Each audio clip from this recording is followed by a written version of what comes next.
It's here, folks. We may be looking at what is perhaps the biggest change to Hearts of Iron 4 since it launched. Götterdämmerung, or however you pronounce it, is coming.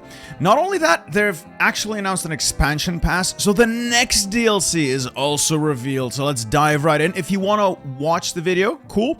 If you want to read all about this yourself, I will leave a link to the dev diary down below. They have a really cool reveal trailer as well, which at the time of recording I don't have access to because it's set to premiere, but I'll leave some snippets in if I get access to some more footage.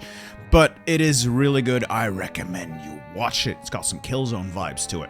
Anyway, let's dive right into the big one. November 14th, mark the date. HoI4 will change forever. November 14th, because we are getting a Germany rework. Ladies and gentlemen, Germany is finally getting the update it deserves. And there are more candidates for change. So let's look at the development or the dev diary cycle. So they're gonna smear it out across 6 weeks, telling us all about what's coming. First off, Austria is getting its focus tree. Finally, I've no idea what they'll do with it, but I am looking forward to it. Hungary is getting a rework as well, which I guess makes sense. If you're doing Austria, if you're doing Germany, Hungary ties into that very nicely. We are talking Belgium. Belgium represent, ladies and gentlemen. I will be playing nothing but Belgium for the next 6 months, so be ready for it. And along with Belgium, of course, Congo, where nothing ever happened. My God, that is going to be very awkward. And some more cool goodies, special features for the upcoming DLC, like special projects, like raids, and other teeny tiny things. Let's keep going and see what we have in this nice reveal. So, special project, a German-themed expansion is something, yada yada yada. So, along with the Germany update, come special projects. Think small but impactful ways to change the course of the war. The Manhattan Project, your big nuclear bomb. Germany's V1, V2, and never realized V3 rockets. Or Germany's obsession with tanks of increasingly ridiculous size. Special projects will be a way to outdo your opponent and try to break the deadlock. I'm very curious on how they're going to make this happen. They say they will allow for both historical and less historical but plausible super projects. So, curious to see what that's going to be. I believe they hinted at... word's difficult. I believe that one of these super projects is probably going to be the Manhattan Project.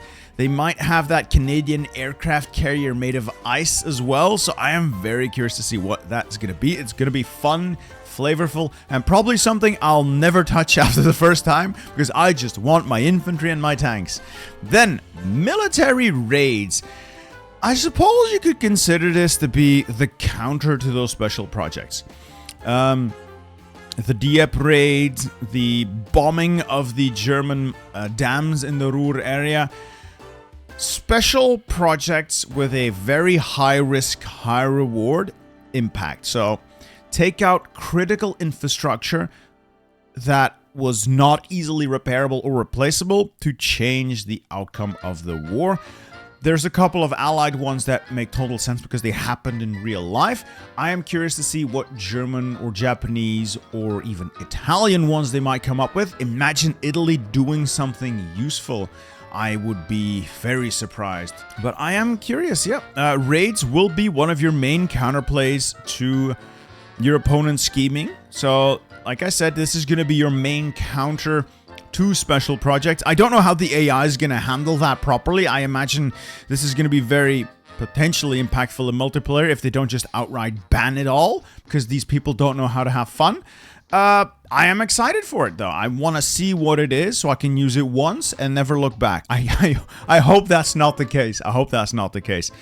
Germany will be receiving a totally revised historical national focus tree and a host of new alternate focus paths. So gone are the days of just Germany and non-aligned Germany, and maybe a vaguely democratic Germany.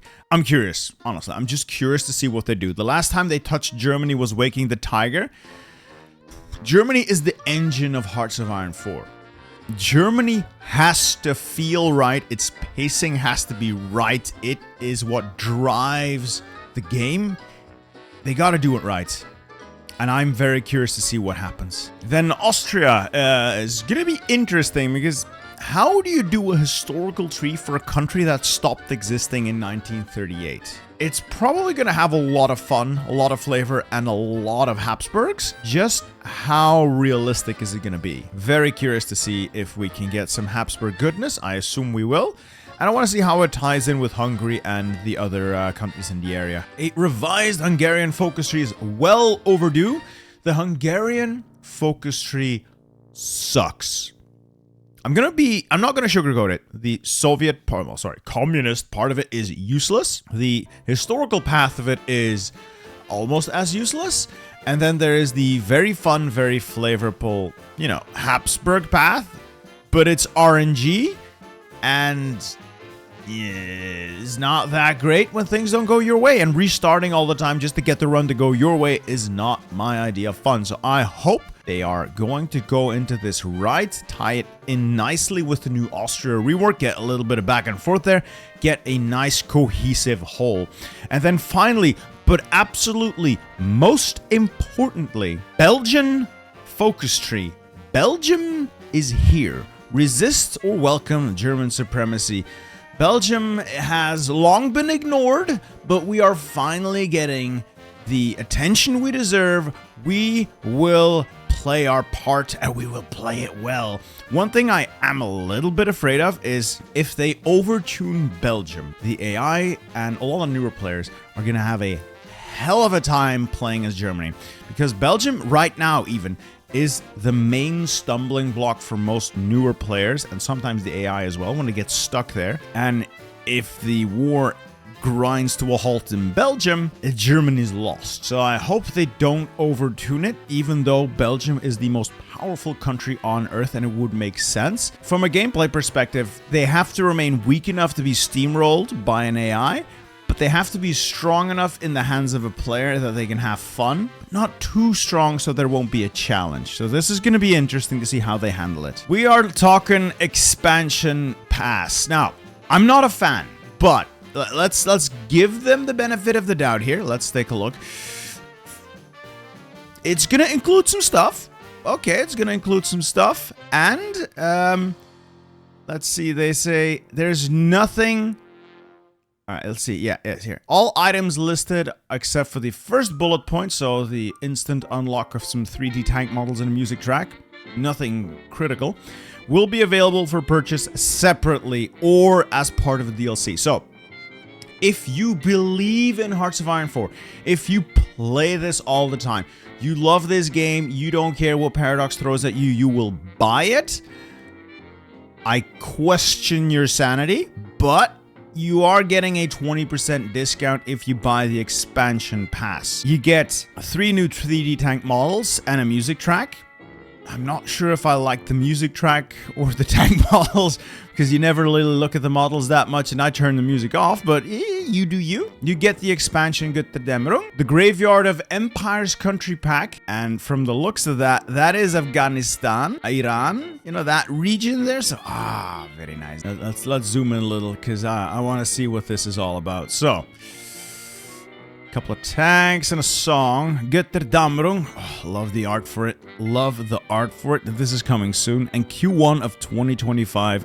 A country pack. So, like the Latin American stuff, like Battle for the Bosporus, and like Death or Dishonor, just focus trees, no new mechanics. And it seems to be centered around Iran, Iraq, Afghanistan, maybe. Afghanistan is known as the Graveyard of Empires, and that is a bit of an Iranian-looking tapestry there, so I'm thinking that region. Interesting to see what they do with it. It's glossed over very much, but Iran and Iraq played parts in the Second World War.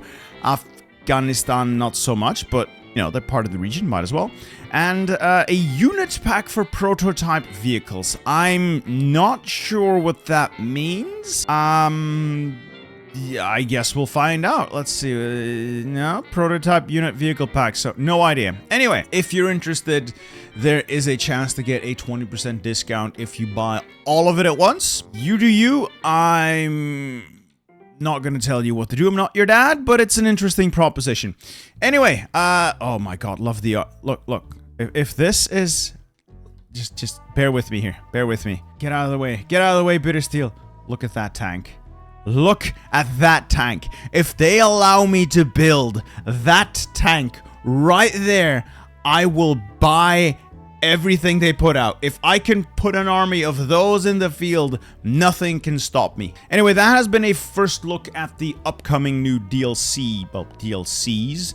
I hope you find it interesting. If you're interested, again, reading this on your own, in your own time, I'll leave a link to the dev diary down below. Plus, there will be a link down below. Not affiliated, not sponsored in any way. I'm just leaving it there because I'm a nice guy. A link to the Steam page if you want to check it out on Steam, the offering. That's it. I don't get any commission for it. I'm not paid to do it. Just figured it might be easier to click a link than to type it in. Anyway, I hope to cover more of these dev diaries. And we will see if Hearts of Iron can really thrive or if this is going to be a stinker. Let's hope for the first one. I'll see you guys in the next one. Goodbye.